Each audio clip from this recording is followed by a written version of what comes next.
今日為大家介紹3個品茶禮儀。茶咧係一個天然嘅吸味劑，好容易咧吸附空氣裏邊一啲嘅味道喎。所以我哋參加茶會嘅時候咧，絕對就唔會搽香水或者咧搽一啲有味道嘅潤手霜啦。另外啦，如果咧當我哋一齊去品茶嘅時候，茶台上咧既然有茶飲，亦都有茶點啦。咁我哋咧起碼飲翻3-4泡茶以上，先至會食茶點嘅喎。否則咧食咗茶點之後，再飲翻呢杯茶，發覺個茶嘅味道都會唔同咗啦。當我哋沖完茶要分茶俾客人飲嘅時候，我哋記住分茶就係分7分滿。所謂酒滿敬人，茶滿欺人，因為茶湯係熱嘅。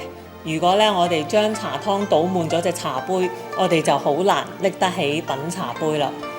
所以斟茶斟7分滿，留翻3分嘅係人情。今日咧分享咗3個茶席禮儀，期待能夠幫到大家喺茶台上俾人一個良好嘅第一印象。